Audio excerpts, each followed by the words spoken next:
도대체 꿈도 한번 꿔보지 못한 그런 내용들을 아이들은 배우기 시작을 했고, 아이들 나름대로 정체성의 혼란을 겪고 있다는 것을 어느 날 문득 깨닫게 되는 것입니다. 우리 이 자리를 주선하신 리파운더스 유니언의 대표 되시는 김수현 대표님의 말씀을 들으면 팬데믹 기간 동안에 아이들과 이야기를 하다가 깨달았다라는 말씀인 거예요. 결국 이것이 Refounders United 이라는 단체가 만들어진 계기가 됐고, 그 안에서 어떤 도전들을 갖고 엄마들이 뭉쳤다라는, 평범한 엄마들의 목소리가 모아지기 시작했다라는 것에 큰 의미를 부여하게 됩니다. 저 역시 방송 혹은 미디어 사역의 어떤 조그마한 부분들을 책임지고 가는 사람의 하나로서, 특히 동네에서 자그마한 신문사를 또 시작하게 된 사람의 한 어떤 언론 미디어 쪽에 조그마한 구퉁이를 담당하고 있는 사람으로서 너무나 커다란 책임감을 느끼게 됩니다. 안일하게 살았다라는 죄책감과 미안함과 돌아봄의 어떤 커다란 계기가 되었습니다. 그래서 이 자리는 여기 계신 한 분들이 여러분들이 속한 가정과 교회를 대표하는 분들이라고 생각을 합니다. 이제부터 준비되어지는 이 많은 시간들은요, 귀한 분들이 오셨어요. 멀리 동부에서부터, 아틀란타에서부터, 이 지역에서부터 오셨던 분들. 목적은 딱 한 가지입니다. 우리가 타고 있는 이 거대한 배가 침몰할지도 모르는 그런 위기에 처했다라는 위기의식을 가지신 분들이 이곳에 모였다고 생각합니다. 그분들이 왜 우리가 속해 있는, 우리가 타고 있는 이 배가 침몰할지도 모르는 단계에 가 있다고 깨닫고 계시는 건지, 우리보다 먼저 깨달으신 분들이고, 우리를 가르치시고 우리에게 이유를 알려주시고, 우리가 무엇을 선별해서 들어야 되며 무엇을 선별해서 카톡에서 퍼나가야 되는지 전달되어지는 모든 것들을 무조건 다 믿고 계시는 우리 부모님들도 계세요. 내 또래분들도 계세요. 이것을 잘 선별할 수 있는 방법, 지금 미국은 어디로 가는지, 무엇들이 그 뒤에서 움직이는 힘들이 있는 것인지 우리가 알지 못하는, 더 이상 순진한 것이 변명이 될 수 없는, 더 이상 내 삶만, 내 가정만, 내 교회만 잘 돌보고 산다라는 것이 더 이상 우리의 영역이 되어서는 안 된다라는 것을 오늘 이 시간 잘 깨닫고 갈 수 있기를 소원합니다. 이 자리에 목사님도 많이 계시지만 사전에 연결이 되지 않았기에 제가 의람되지만 짧게 기도하고, 혹시 이곳에 신앙이 기도하는 신앙이 아니신 분들일지라도 우리의 목적은 하나, 우리가 사는 사회가 건강해져야 되겠기에 잠시 마음을 모아서 함께 기도할 수 있기를 바랍니다. 하나님, 그렇습니다. 저에게 철저하게 위기가 닥쳐 있음에도 우리는 가마솥에 담긴 개구리처럼 물이 따뜻하다 하며 위기의식을 느끼지 못했습니다. 그러나 사탄은, 그러나 악한 세력들은 그 가마솥 밑에 불을 떼우고 본인들이 원하는 대로 우리가 앉아있는 이 불가마를 데우고 있었습니다. 주님, 우리로 하여금 깨닫게 하여 주시옵소서. 아니, 위기의식은 진작에 느꼈었지만 그럼에도 우리는 어찌할 바를 몰랐습니다. 누가 우리의 목소리를 들어줄 것인지, 이 잘못 가고 있는 방향을 누가 틀어줄 것인지 그저 막연히 혼자 염려만 하고 있었습니다. 오늘 이 자리에 비록 소수가 모였지만 우리 가정을 대표해서 나왔고, 내가 속한 교회를 대표해서 나왔으며, 내가 속한 모든 기관의 대표자로 나온 것으로 깨닫고 우리를 교육시켜 주시옵소서. 우리가 듣는 이 모든 것이 도전이 되게 하시며, 이 도전이 우리의 내일을 살아가는 일에 변화가 되어지는 도전이 될 수 있도록 인도하여 주시옵소서. 무엇보다도 하나 되기를 원합니다. 하나가 한 목소리로 우리들의 정부를 깨우고, 우리들의 지방자치들을 깨우며, 나라를 깨우고 이 지구촌을 깨우는 작은 불씨가 될 수 있도록 인도하여 주시옵소서. 각 가정에 주님께서 허락하신 자녀들이 있습니다.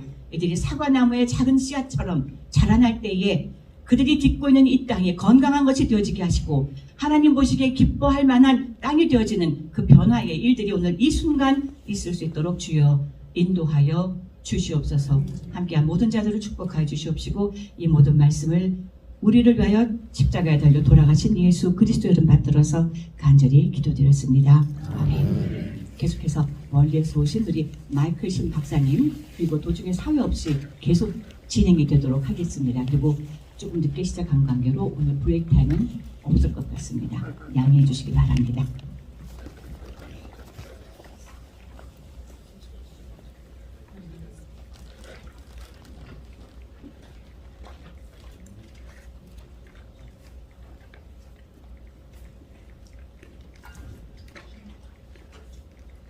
안녕하세요. 반갑습니다.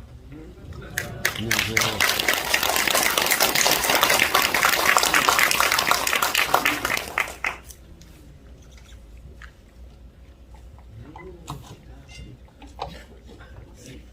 슬라이드도 있습니까?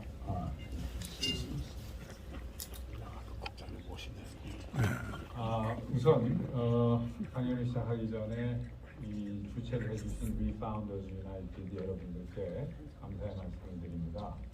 그리고 그 묵묵히 뒤에서 물심양면으로 후원해 주신 이 목사님들, 그리고 교회 단체, 그리고 후원자 여러분들, 또 봉사자 여러분들, 오늘 이 자리를 가능하게 해주셔서 감사합니다.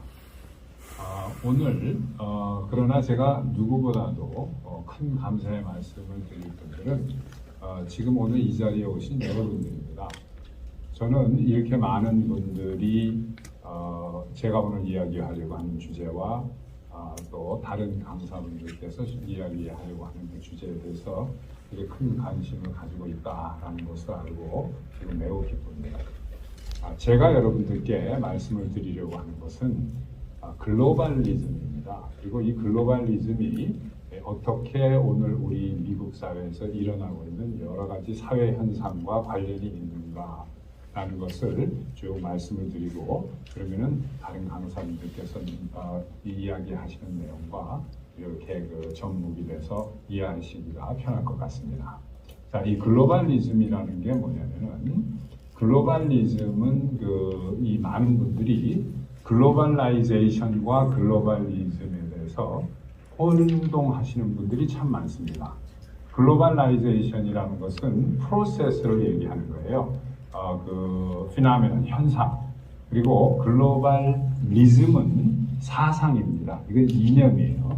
그래서 글로벌라이제이션이라는 것은 통신수단이나 교통수단이 막 발달을 하면서 전 세계에 있는 많은 다른 민족이나 이런 사람들이 무슨 그 기술이라든가 정보라든가 물품이 서로 오가기 쉽게 되는 이러한 현상을 이야기하는 겁니다. 그런데 글로벌리즘이라는 것은 말씀드린 대로 이건 사상인데 생각입니다. 그럼 어떤 생각이냐면 어떤 경제 계획이라든가 또는 그 외교 정책이라든가를 세우는 데 있어서 한 국가, 특정 국가를 상대로 하지 않고 전 지구를 대상으로 경제 정책이나 외교 정책을 수립한다라는, 그래야만 된다라는 믿음이에요. 그래서 이것은 이데올로기입니다. 사상. 이게 글로벌리즘이에요. 자, 그럼 이 글로벌리즘이라는 것은 언제 어떻게 시작이 됐느냐? 이것은 1980년대 말 1990년대 초에 시작이 된 겁니다. 그러면 이 1980년대 말 90년대 초에 어떠한 일이 있었느냐? 그것은 소련이 패망을 했습니다. 1989년도에. 그래서 이 악의 제국이라고 하던 소련이 패망을 했는데 2차 대전이 종결된 1945년부터 소련이 패망할 때까지 거의 한 반세기 정도에 걸치는 기간 동안에 이 지구는 두 개의 양대축으로 나눠져 있었습니다. 그래서 소련이라는 거대 슈퍼파워와 미국이라는 거대 슈퍼파워가 이렇게 서로 이념 경쟁을 하고 있었는데, 이러한 상태의 기간을 우리가 냉전이라고 하지만 이 상태, 서로 팽팽한 양대축이 겨루기를 하고 있었던 이 상태를 영어로 바이폴라리티라고 해요. 그 바이폴라 시대라고 합니다. 바이라는 건 두 개라는 뜻이에요. 그 폴은 여러분도 아시다시피 축이라는 얘기입니다. 그런데 이 바이폴라 시대가 유니폴라로 간 거예요. 소련이 패망을 하고 나니까 이 지구에는 유일한 강대국 미국밖에 남지 않았습니다. 그래서 이 유니폴라로 가면서 바이폴라 시대의 미국의 외교 정책이 유니폴라 시대의 외교 정책으로 바뀐 겁니다. 뭐냐? 바이폴라 시대는 전 지구적으로 봤을 때 미국의 외교 정책은 반쪽짜리입니다. 그러니까 미국의 우방국은 돕고, 미국의 우방국이 아닌 소련의 우방국은 생션을 하고 제재를 하는 공산주의의 팽창을 막기 위해서. 그러다가 소련이 없어지니까 미국의 외교 정책이 전 지구의 모든 국가를 포함하는 외교 정책으로 바뀌면서 U.S. Foreign Policy, 그러니까 미국의 외교 정책이 글로벌 정책으로 바뀐 거예요. 이게 바뀐 게 1990년대 초인데 이 당시에 미국의 행정부는 부시 행정부입니다. 그러니까 아버지 부시 때예요.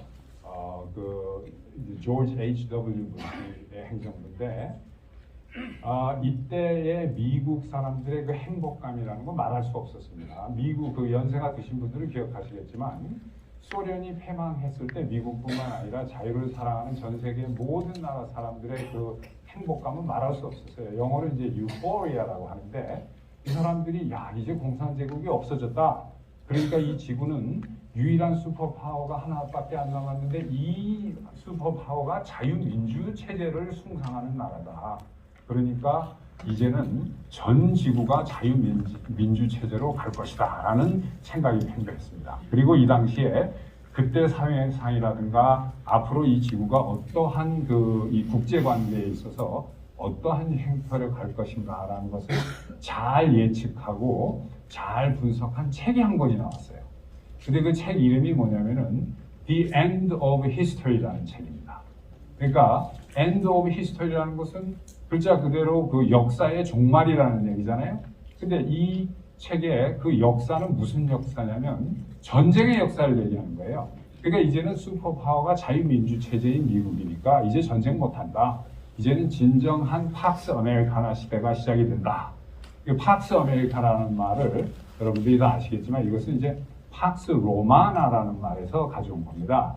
이 로마 제국 때 이 전 세계를 로마가 지배한다라고 믿고 있었던 그 서양 사람들이 로마의 막강한 정치 군사력 때문에 조그마한 나라들이 전쟁을 못하고 평화가 계속 지속된다라는 뜻으로 팍스 로마나 이렇게 했습니다. 그 말을 미국이 빌려다 이제 20세기는 팍스 아메리카나가 된다.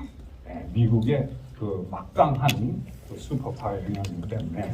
그래서 이 당시에 이 책을 쓴 사람은 누구냐면은 하버드의 국제경제학 박사인 프란시스 후쿠야마라는 사람입니다. 이 프란시스 후쿠야마라는 사람은 일본인 3세지만 완전히 미국 사람이에요. 자기 아버지도 여기서 태어난 분이고 이 사람은 일본말 할 줄도 모릅니다. 근데 이 사람이 그 당시에 이 쓴 책이 그리고 이 책이 주장하는 내용이 엄청나게 미국의 그 언론계라든가 학계는 물론이고 또 정치 워싱턴에서도 공화 민주 할 거 없이 다 받아들였습니다. 왜냐하면 그래도 그럴 것이 이제는 미국을 대적할 나라가 없잖아요, 그죠?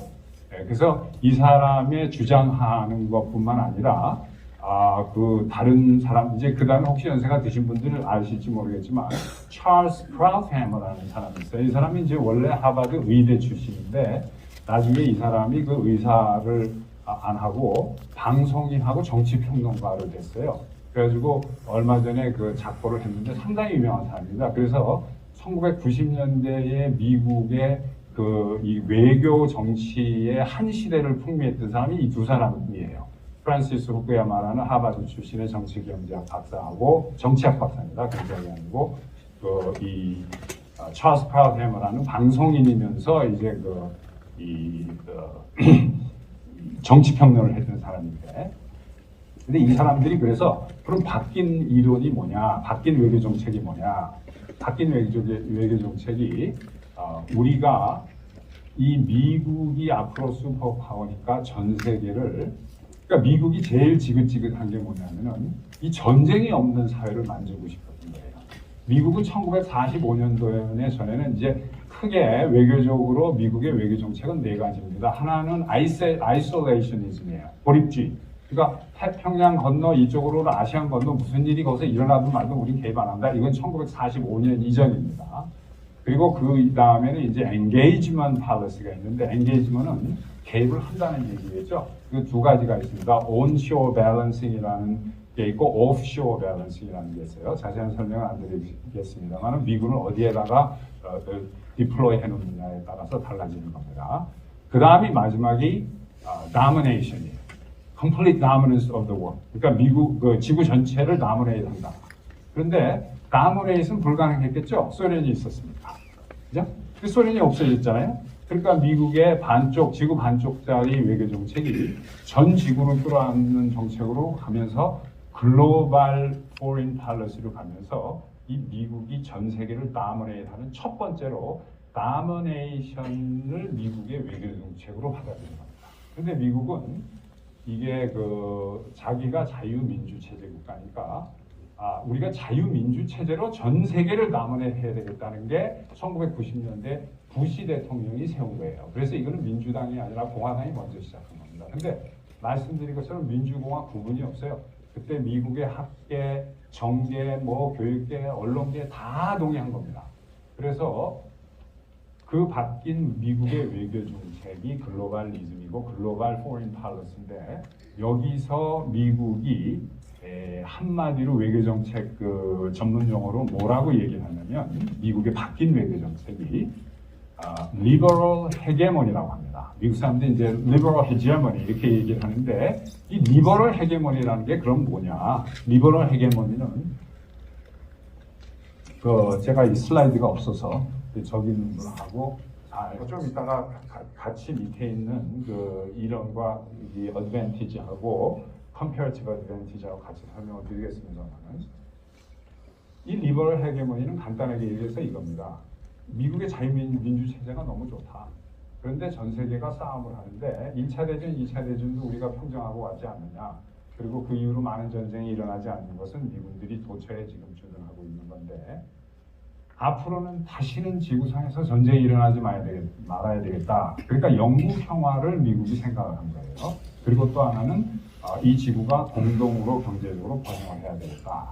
이런 생각을 했는데 그래서 이 사람들이 이 영구 평화랑 그러니까 미국의 새로운 외교 정책은 이제 두 가지 디멘션이 있습니다. 외교 정책을 잘 정착을 시키려면 전략이 좋아야 되는데 하나는 정치적인 전략이고 하나는 경제적인 전략입니다. 그래서 정치적인 전략에서 이 사람들이 도입한 이론은 Democratic Peace Theory라는 게 있습니다.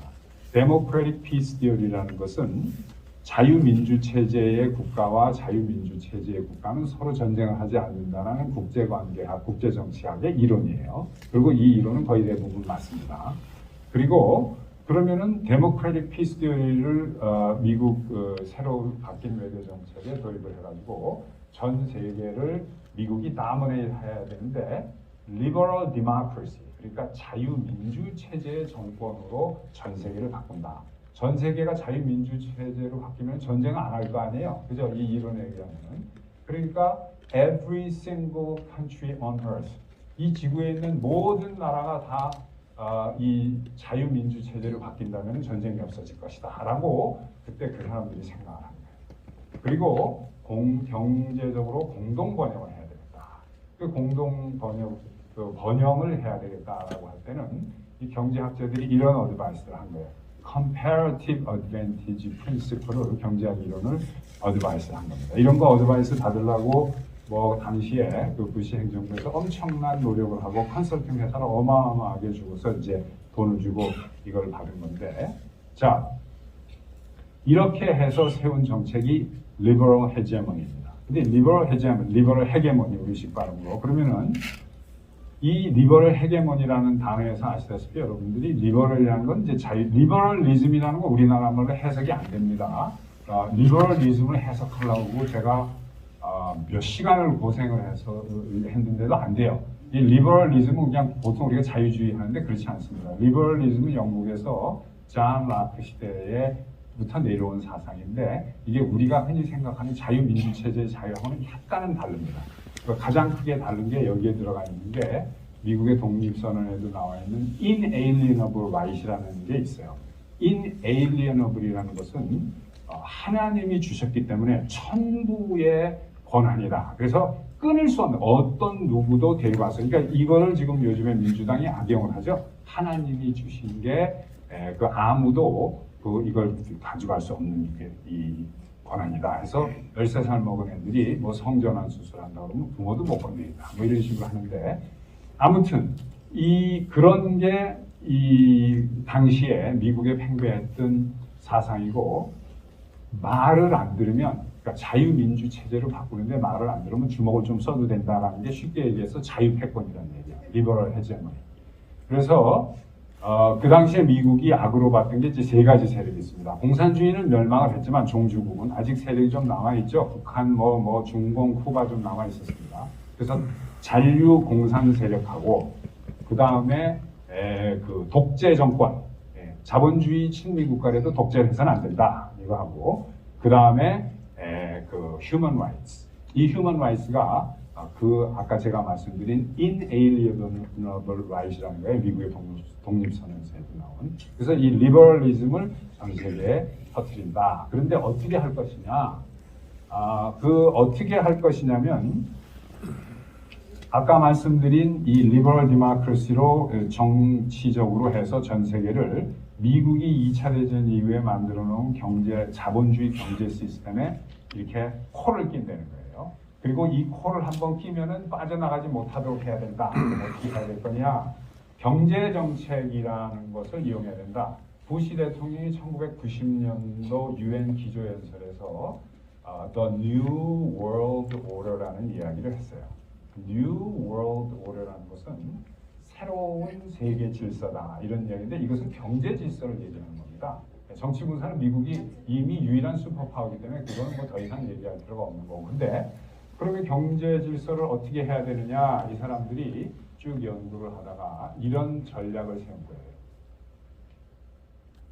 전 세계의 모든 나라들을 미국이랑 똑같이 생긴 자유민주 체제를 전 세계 정권을 다 바꾼다. 그 당시에 한 나라가 한 190 몇 개 정도 됐는데 1990년도에 그렇게 하면 안 싸울 거고, 그 다음에 이 나라들을, 특히 등치 큰 러시아나 차이나 같은 나라들은 미국이 국제 질서를 만들어가면서 1945년 이후로 만든 국제 기구에 이 나라들을 가입시킨다는 거예요. 그래서 러시아를 IMF에 가입시키고 월드뱅크에 가입시키고, 그때 이걸 보고 사람들이 막 놀랐습니다. 90년대에.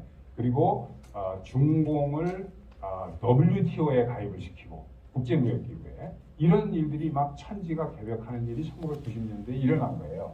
그리고 소련에서부터 독립하고 나온 그 구소련 공화국은 물론이고, 무슨 발트해 삼국이나 이런데, 우크라이나나 이런데, 그렇지 않은 다른 나라들도 예를 들어서 공산권 영향하에 있었던 불가리아, 로마니아, 체코, 헝가리 이런 데도 나토에다가 가입시킨다는 거예요.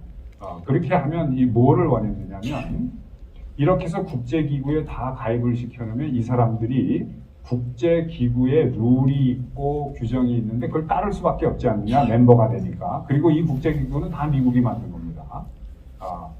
그리고 그래도 이 사람들이 이 딴맘 먹고 이렇게 하면 어떡하냐. 그러니까 그거는 올가매면 된다. 코를 끼면 된다. 어떻게 코를 끼느냐. 이 사람들을 미국이 만들어 놓은 자본주의 시스템 하에서 전 세계에 깔아놓은 미국의 서플라이 체인에다가 연결을 시켜서 올가미를 채워놓으면 된다. 이렇게 된 거예요. 지금 서플라이 체인이라는 문제가 많죠. 이 바이든 정권 들어와서. 서플라이 체인이 뭐냐면, 여러분들 잘 아시겠지만, 공장이 예를 들어서 이제 중국으로 공장에 중국이 있으면 미국에 이제 소비자가 있죠. 우리가 월마트, 타겟 이런 데 가서 물건을 사면, 그럼 생산자하고 소비자 사이에 여러 가지 유통 과정에서 플레이어들이 있습니다. 예를 들어서 트럭 회사도 있고, 그 다음에 이제 홍콩이나 샹하이 같은 데 보면은 이제 선박 회사나 화물 항공사가 이제 LA 같은 데를, 롱비치 같은 데를 가지고 오고, 이런 사람들의 그 전체를 서플라이 체인이라고 하는 거예요. 그래서 서플라이 체인이라는 건 공급 사슬이라는 얘기죠. 이렇게 공급망. 그 체인 하나를 중국에서 못 끊을 것이다. 왜 못 끊느냐? 이거 끊으면은 돈이 안 가는데 그 바보들이 끊겠느냐? 그러니까 미국의 경제 자본주의 시스템에 올거매일 수밖에 없다. 영어로 intertwined 된 이 공동체를 만들면 이렇게 되는 겁니다. 근데 이걸 거꾸로 사용할지는 모르는 거예요. 그러니까 룰을 플레이할 줄 아는 거죠.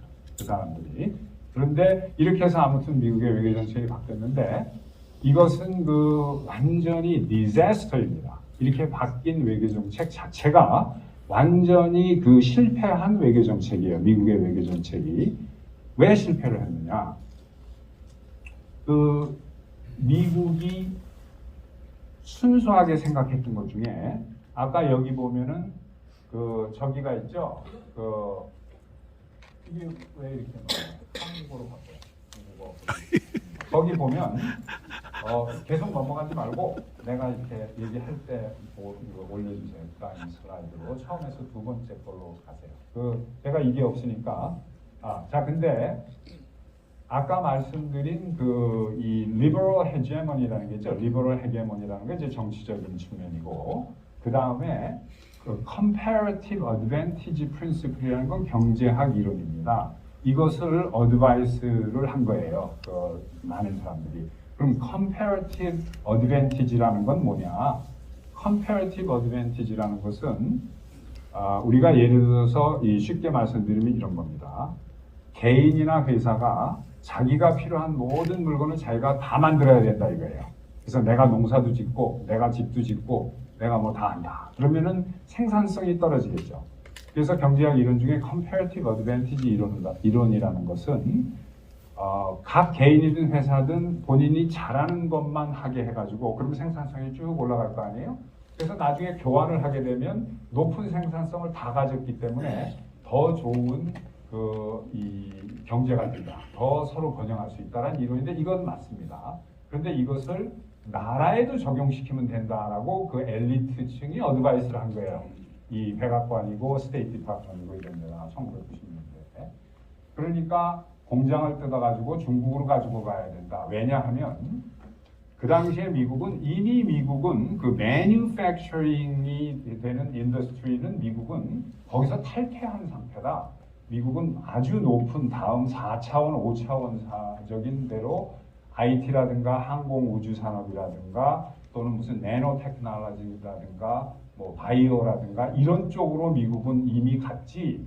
그 땀 흘려서 노동력이 많이 필요한 이 노동 집약적인 매니팩처링은 우리의 전문이 아니라 이것은 중국에다 주면 노동력도 풍부하고 그쪽에서 그 인건비도 싸고 그래서 1990년대 공장을 다 뜯어가지고 중국으로 간 거예요. 그리고 이 사람들을 국제기구에 가입시키고 서플라이 체인으로 묶어버리면 다시 쉽게 해서 꼼짝달싹 못하게 국제기구로 만들어 놓고 미국은 두뇌와 돈줄만 가지고 있으면은 전 세계의 팍스 아메리카나를 영원히 지속할 수 있다라고 계산한 게 1990년대. 우리가 지금 돌이켜서 생각해보면 그 사람들이 되게 순진한 생각을 했던 것 같죠? 그렇지만 그 당시를 이해하는 사람들은 그렇지 않습니다. 왜냐하면 중공이라는 나라는 그 당시에 너무 가난해서 피직도 제대로 못 끓여먹던 나라예요. 그러니까 거기를 이렇게 생각한다는 건 아니고 나머지 거기에 기생하는 무슨 북한이나 뭐 쿠바는 소련인데 소련은 망가졌으니까 그러니까 이건 자연적으로 변한다 이렇게 생각하는 거죠. 자 그런데 이제 올라가세요. 예, 그 위로.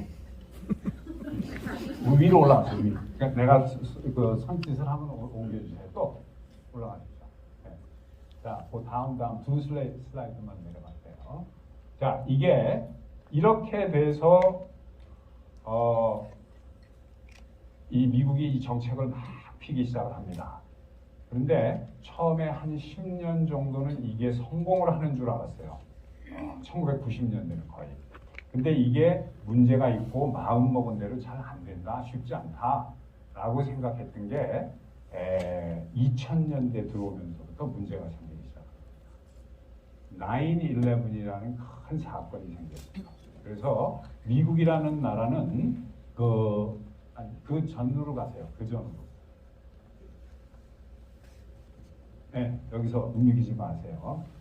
자, 근데 이 미국이라는 나라는 이 자기네들이 믿고 있었던 정책으로 세웠던 리버럴 헤게모니 정책, 자유민주 체제의 패권을 전 세계에 심는다는 이 패권주의를 계속 실천을 하고 있었는데 테러 그룹한테 미국 본토가 공격을 당한 거예요. 워싱턴하고 뉴욕이. 근데 미국이라는 나라는 본토가 공격당한 적이 단 한 번도 없는 나라입니다. 아시죠, 여러분? 근데 9/11이 처음이에요. 그것도 미국의 심장부인 워싱턴 수도하고 미국의 경제와 국제정치의 중심인 뉴욕이 그냥 얻어맞은 겁니다. 그래서 이 당시에 미국 대통령도 부시입니다. 근데 이제 아들 부시예요. 아들 부시. 2001년도. 그 중간에 클린턴 행정부가 8년 있었습니다. 클린턴 행정부도 역시 리버럴 헤게모니 정책, 부시도 그렇고 아들 부시, 오바마, 지금 바이든까지 미국은 이 정책을 바꾼 적이 없습니다. 한 번도 쭉 그때 세운 리버럴 헤게모니 정책이 지금까지 오는 거예요. 그런데 그 중간에 리버럴 헤게모니 정책을 스탑하고 실시하지 않은 정권이 있어요. 딱 하나. 4년 동안 안 했습니다. 여러분들 이렇게 누군지를 아시겠어요? 트럼프 정권입니다. 트럼프 정권은 이 미국이 90년대 세웠던 리버럴 헤게모니 정책을 그대로 정면으로 공격하면서 대통령이 된 사람입니다. 그러니까 트럼프가 공화당 후보로 나왔을 때 트럼프를 포함한 17명이 공화당 후보였어요. 근데 거기에는 쟁쟁한 이름들이 많았습니다. 허컵이라는 사람도 있었고, 밋 람니도 있었고, 거기에 또 부시도 있었어요. 잽 부시라고 자기 형이 대통령을 지냈고 자기 아버지가 대통령을 지낸 그 플로리다 주지사 출신의 잽 부시가 나왔어요. 근데 트럼프가 여기서 잽 부시뿐만 아니라 부시 홀 패밀리를 공격을 했어요.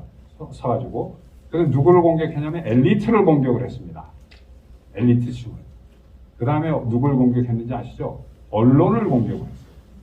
이게 학계 머리에 들은 사람, 언론, 정치인, 민주당, 공화당 다 마찬가지로 잘못됐다 하고 하니까 그때 많은 사람들은 제가 이제 좀 상스러운 표현을 쓰면 저 친구는 미쳤다. 넌 돌았다. 왜냐?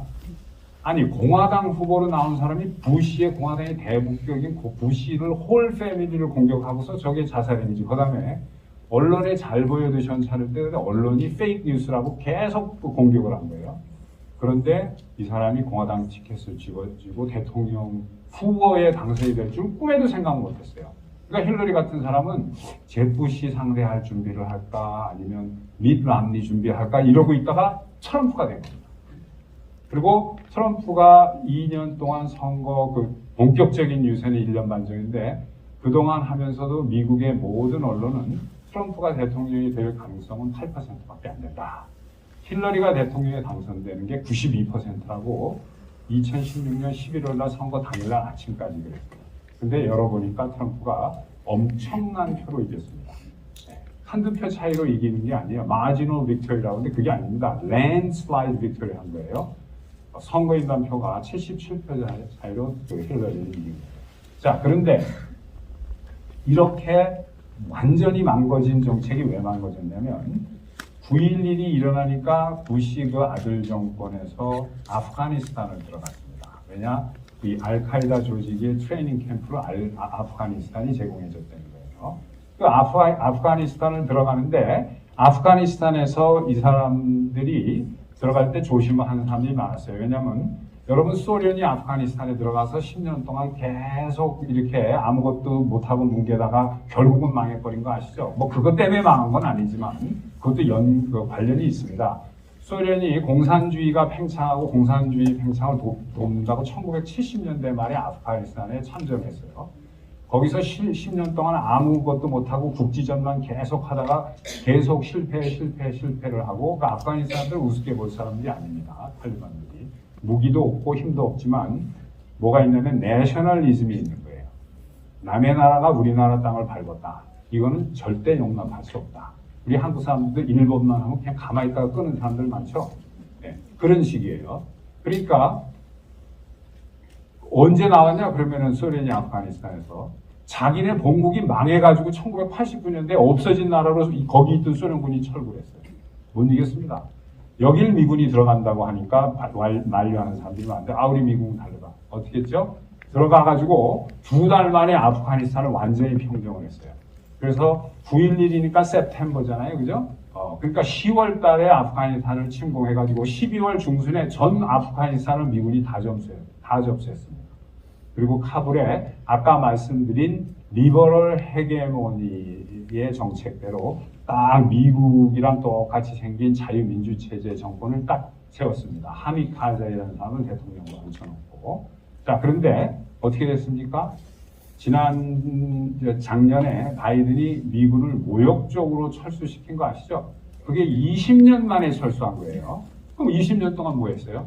어마어마한 미국 국민 여러분들이 내는 세금을 갖다 퍼붓고 20년 동안 그 다음에 건지지 않고 나온 것만 하면 괜찮은데 그 뒤에다가 hundreds of billions of 달러의 최첨단 무기들을 다 놓고 나왔어요. 그거 요즘에 중국 사람들하고 러시아가 매우 관심이 있어서 이제 하나씩 가지고 가는 중이에요. 자, 이게 미국의 리버럴 헤게모니 정책입니다.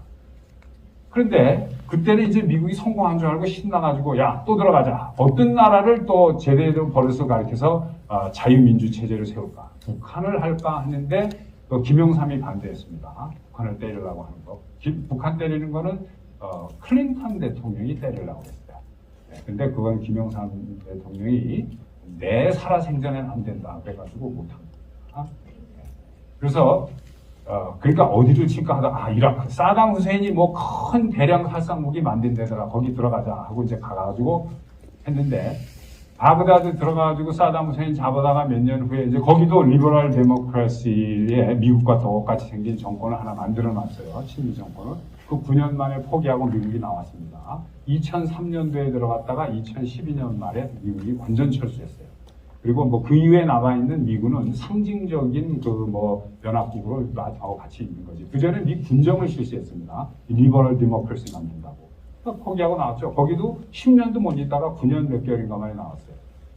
근데 그것뿐만 아니에요. 지금 리비아, 뭐 시리아, 예멘, 뭐 그 호스니 무바락이 30년 있었던 이집트, 이거 독재를 없애야 되니까, 그죠? 아까 말씀드렸죠. 이 공산주의 국가, 독재 국가, 또 이 인권을 심하게 탄압하는데.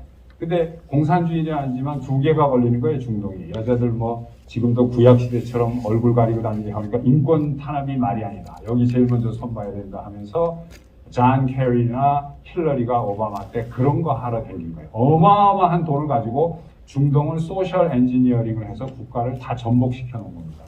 저는 뭐 미국을 비난하려고 그러는 게 아니라 이 정책을 비난하는 거죠. 미국의 리버럴 디모크라시나 그런 것은 뭐 저도 혜택을 많이 받습니다. 그래서 미국에 이민을 왔고 공부를 했고 감사한 마음을 가지고 있는데 이게 틀린 거는 틀린 거죠. 예. 그러니까 싫다는 걸 주먹질을 해서라도 가리켜야 된다는 게 미국의 리버럴 헤게모니 팔러스예요. 완전히 실패했습니다. 이게 실패한 것을 알고도 자기네들이 주장한 게 민주당, 공화당, 학자, 언론 할 거 없이 다 이렇게 된다고 주장한 거 아니에요. 근데 그거를 정면으로 반대하고 나온 트럼프는 만인의 적인 거예요, 이게. 언론의 적이고 민주당의 적이고 공화당의 원래 트래디셔널 리퍼블리칸의 적입니다. 이 트럼프는. 왜냐? 바른 얘기를 하니까. 틀린 거 보고 틀렸다고 얘기를 하니까 이게 적이 되는 거예요. 그래서 이게 완전히 안 되는구나, 이제 더 이상. 자, 그런데 여기서 막 이제 문제가 나옵니다. 이 리버럴 헤게모니가 안 되는구나. 이게, 그런데 특히 러시아나 중국 같은 나라는 역사가 오래된 나라고 전통이나 관습이나 그 커스텀스 트래디션이 깊은 나라예요. 그죠? 근데 여기에도 미국식 민주주의를 심는다고 모스크바 하고 베이징에 들어가서 소셜 엔지니어링을 한 거예요. 소셜 엔지니어링이라는 게 말이 멋있어서 소셜 엔지니어링이지 미국 문화원이나 미국 CIA나 NGO나 이런 것들 막 동원해가지고 야 니네 나라도 미국식 민주주의를 가야 돼 하면서 막 이렇게 하는 거 있죠 뒤에서. 그게 소셜 엔지니어링. 그러니까 러시아하고 중국에서는 여기까지 미국식으로 바꾼다고? 그건 안 되지. 그러니까 여러분들 이런 거 생각하시면 됩니다. 우리가 만약에 조선시대에도 장옷이라는 게 있어서 이러고 다녔죠? 네. 근데 그때 한 100년 전쯤, 한 20, 30년 전에 미국이 와서 야 그거 못 써, 니들 나쁜 거야. 미국식 리버럴 디모크라시를 바꿔야 돼. 안 바꾸면 그냥 내가 이거 꿀밤 줄 거야. 그러면 그게 되겠어요? 그 당시에 우리 조선이나 이런 거. 안 되죠? 그거를 러시아하고 중국에서 하려니까 여기서 푸시백이 나온 거예요. 그러면서 이 와중에 이 사람들이 글로벌리스트 정책을 어떻게 생각을 하냐면 자국의 주권을 침범하는 걸로 생각을 합니다. 중국이나 러시아 사람들. 그러니까 여기에 목숨 걸고 내거는 거예요. 그러니까 아프가니스탄을 그 슈퍼 강대국이 점령하지 못한 소련이 10년, 미국이 20년 해도 안 되는 이유. 월남전에서 우리가 공산주의하고 싸운 거라고 생각하죠. 월남 사람들이 공산주의, 월남 사람들이, 그죠? 아닙니다. 민족주의를 위해서 프랑스 사람들하고 싸운 거예요. 네, 민족주의. 우리 민족은 왜 프랑스 애들이 이래야 잘해나? 그거를 이제 설거지하러 잘못 들어간 게 미국입니다. 프랑스가 우리가 힘이 없다. 그러니까 미국은 거기에 민주주의 지켜주러 가는 줄 알고 간 거예요. 근데 아닙니다. 네. 이렇듯이 이 어떠한 사상 이데올로기 중에 가장 강력한 이념이 국제정치를 공부하신 분들은 아시지만 내셔널리즘입니다. 니네 나라, 우리나라를 누가 건드리려고 그래? 그럼 딴 거 하다가 다 뭉치는 거예요. 어느 민족. 이거를 건드려 버린 겁니다. 미국의 강력한 리버럴 헤게모니 정책이. 그러니까 러시아하고 중국이 나오면서 여기에 컬처럴 헤게모니라는 게 나와요. 네, 컬처럴 헤게모니 한번 보여볼게요.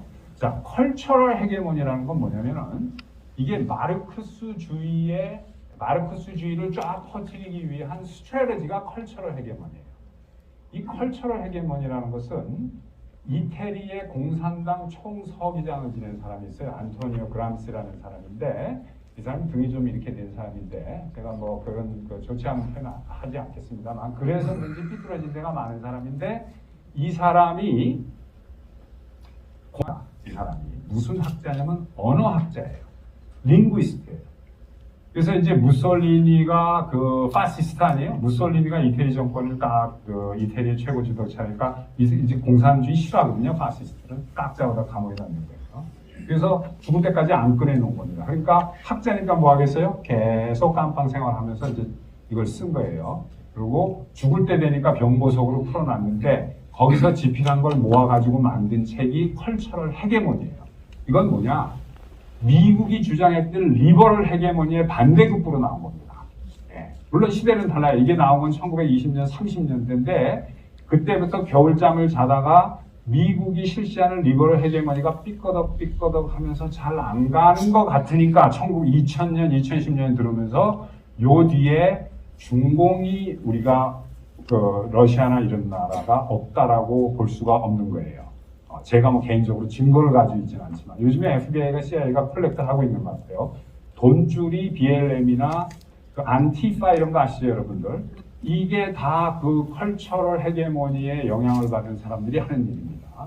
그런데 이 컬처럴 헤게모니는 그 두 가지의 이 전술이 있어요. 이 전략은 윗개념이고 전술은 밑에 개념인데 이 전략이 이런 겁니다.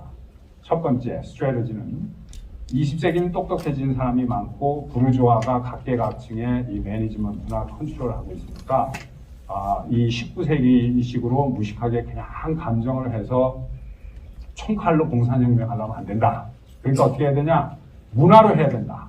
싹 들어가서 문화로 하는데 두 단계로 해야 된다는 거예요. 두 단계.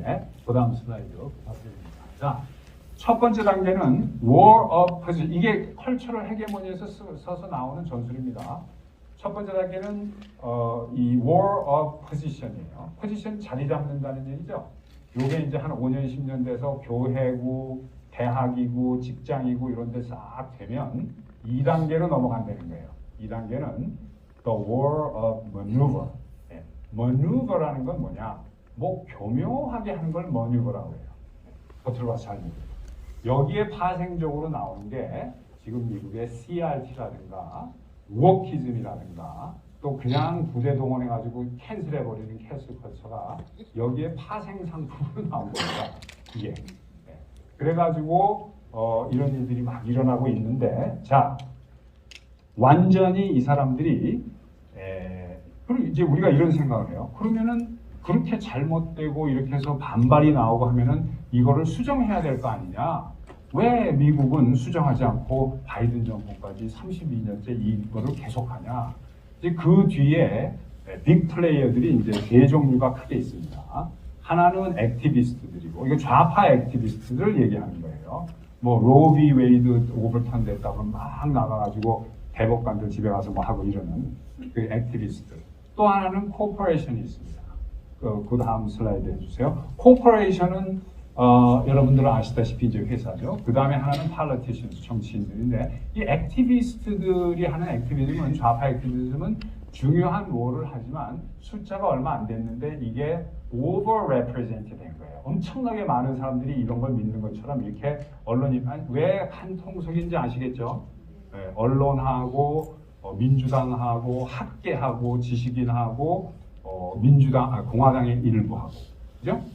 그런데 그래서 이 액티비즘은 뭐 자기네들이 wrong information을 받아서 또 이렇게 하니까 그다지 중요하지는 않은데 정말로 중요한 게 이 corporations하고 정치인들입니다. corporation들은 왜 중요하냐? 여러분들 한번 생각해 보세요. 내가 회사를 운영하면 내가 물건 만들어서 제품을 팔면 글로벌 정책 하기 전에 미국, 옛날 미국 또 지구의 반에다가 팔아먹는 게 좋겠어요? 아니면 전체 나라에다 팔아먹는 게 좋겠어요? 전체 나라 팔아먹는 게 좋죠? 그러니까 내가 물건 만들어가지고 팔아먹으면 중국 사람이 사면 어떠고 뭐 내가 예를 들어서 김밥장 사면 뭐 키가 큰 사람이 사가든 키 작은 사람이 사가든 무슨 상관 있어요? 내 물만 사가서 돈만 벌면 되지. 그죠? 맨하탄 뉴욕에 있는 빅 머니들이 또 빅 코퍼레이션들이 멀티내셔널 코퍼레이션 똑같은 생각이에요. 우리가 투자한 거 해가지고 돈만 많이 버는 게 제일 좋지 왜 글로벌로 가지 뭐하러 야 글로벌 아닌 걸로 가냐 그죠? 그러니까 안 바뀌는 거예요. 그런데 이 중에서 가장 큰 네임이 있습니다. 뭐 여러 네임이 있는데 혹시 아시는지 모르지만 이제 블랙락이라는 회사가 있어요. 혹시 들어보셨어요 여러분들? 네. 이 블랙락이라는 회사는 뉴욕에 있는 투자 회사입니다. 근데 이 투자 회사가 가지고 자산을 운영하는 자산 규모가 얼마인지 아세요? 혹시 아시는 분? 10조 달러입니다. 10조 달러예요. 영어로 10 trillion 달러예요.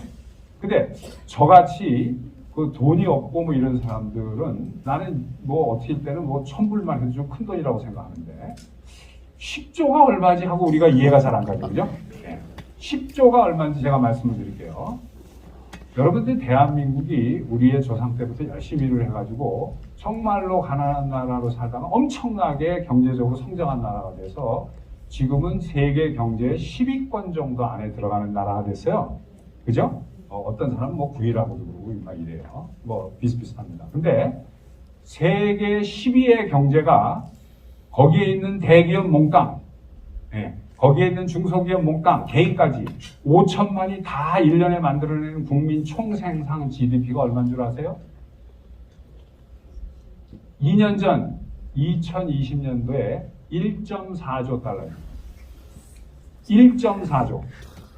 작년에 엄청나게 올랐어요. 작년에. 왜냐하면 한국이 막 움츠리고 있다가 팍 터져 나와가지고 코로나 때. 작년에 얼마인 줄 아세요? 그것 때문에 뭐 세계 9위다, 뭐 세계 8위다 지금 이러는데 얼마인 줄 아세요? 작년에 1.7조예요. 반올림하면 1.8조입니다. 그러니까 이 블랙락이라는 한 회사가 운영하는 자산이 10조니까 대한민국 전체 경제의 5배, 6배라는 얘기예요. 그죠? 근데 이 사람들이 어디다 가장 많이 투자를 했는 줄 아세요? 그린 에너지, 클라이밋 체인지, 전기 뭐뭐뭐. 그러니까 이 사람들이 미국의 가장 큰 대기업 한 20여 개에 20% 정도씩 돈을 투자해 놓고 있어요. 그러니까 석유값이 내려가면 블랙락한테 좋겠어요? 안 좋겠어요? 휘발유 값이. 당연히 안 좋겠죠? 휘발유 값이 자꾸 저렴해지면 자기네가 투자한 사람은 망할 거 아니에요. 그죠? 그러니까 이거 휘발유 값이 올라가면 안 되는 거예요. 아니, 내려가면 안 되는 거예요. 올려야지. 네. 그러니까 이 사람들이 원하는 쪽으로 미국이 움직여줘야 되는데 제가 무슨 확실한 증거는 없지만은 이게 있습니다. 이 블랙락에 중역을 하던 사람이 지금 미국 바이든 정권이 되니까 재무차관으로 왔어요. 그리고 하나는 어디로 가 있냐면 바이든 옆에 맨날 붙어 있어요. Chief Economic Advisor. 지금 현재 백악관의 Chief Economic Advisor가 여기서 무슨 CFO인가 하던 사람이에요. 그러니까 바이든 딱 들으시니까 쫙 들어갔습니다. 정권에. 그래가지고 뭐를 하느냐. 블랙락이 원하는 대로 미국 정책이 바뀌는가라고 합리적인 의심을 할 수밖에 없습니다. 네. 왜냐하면 너무나 휘발유 값이 올라가니까 3월 달에 여러분 기억나세요? 이 바이든이 나와서 내가 여태까지 미국 역사에서 하지 않은 짓을 하겠다. 기름값 내리려고. 뭐냐? Strategic Oil Reserve. 예? 그러니까 전략적 비축률을 막 풀겠다. 그것도 바보 같은 짓이지만, 왜냐하면 뭐 풀으면 전략적이니까 채워내야 되는 거거든요, 언젠가는. 그런데 뭐 푸른 적은 여러 번 있습니다. 그전에도 트럼프 때도 있고 몇 번 있는데, 그게 아니라 엄청난 규모로 풀어가지고 기름값을 내리겠다는 거예요. 그러면 그 다음에 내려놓고 뭐를 했느냐? 그 기름이 어디 갔는지 아시죠? 중국 가고 인도 가고 네덜란드 가서 유럽하고 중국에 기름값 내려주는데 한 거예요. 여기가 내려가면 안 되잖아요. 블랙박에 중역들이 반대를 하니까. 네? 지금 이러한 상태로 돼 있는데, 여러분들 제가 미래에 대한 그 전망을 잠깐만 하고 다음 순서 때문에 강연을 마치도록 하겠습니다. 그러면 우리가 미래로 어디로 가느냐, 여기서 어디로 가는지 보시죠. 글로벌리즘은 이미 망한 거를 10년, 15년 전에 다 한 거예요. 이거를 끌고 가는 이유 지금 아시겠죠? 그 뒤에 누가 있는지. 요 결정의 코퍼레이션 뒤에 내 이익에, 그러니까 여기서 뽑아놓으면 영어로 유권자들을 주역구 유권자들을 컨스티튜언트라고 해요. 뽑아준 사람. 그죠? 예를 들어서 내가 무슨 영킴을 뽑았다 그러면 내가 거기에 그러니까 뽑을 때면 컨스티튜언트에 자기를 왜 뽑았는지는 잊어버리고 워싱턴에 돌아가면은 딴짓을 하는 거예요. 같이 이렇게 뭉쳐 돌아가는 거예요. 그래서 이 팔레티션 똑똑합니다. 다 알아요. 양심이 없는 거예요. 요렇게 봐서 나한테 한 푼이라도 떨어질 쪽으로 가는 거죠. 그죠? 그리고 그런 사람들은 떨어뜨려야 돼요. 그래서 11월 달에 저는 엄청난 기대를 하고 있습니다. 11월 달에. 일단 이 의회를 바꿔놓으면 의회 조사 발동권을 들어가서 이 정권의 조사를 들어가야 되는 거예요. 그리고 제가 여태까지 아까 말씀 그 이외에도 엄청나게 많습니다. 그 다음에 2024년도에 킹이 이제 리턴한다. 뭐 이렇게 지금 많은 미국 사람들도 하고 있는데, 그래서 이렇게 우리가 액티비스트들은 오버 레프레젠트 된 거지, 그 사람들은 뭐 그다지 중요하진 않다. 뭐 중요한 역할을 하고 있지만 좌쪽에서. 그러나 빅 컴퍼니, 여러분들 대한민국의 경제의 세계 12, 9위 국가의 경제의 5배, 6배 되는 돈을 한 회사가 가지고 여기저기 하면 어떻게 되는지 아시겠죠? 근데 그게 이제 민주당으로 많이 가요. 근데 그것도 이길 수 없는 게 있습니다. 여러분들의 표예요, 표. 그걸 딱 공화당 후보를 딱 찍으면, 제가 이제 좀 노골적으로 이야기를 하겠습니다. 네. 자, 여기까지 하겠습니다. 감사합니다.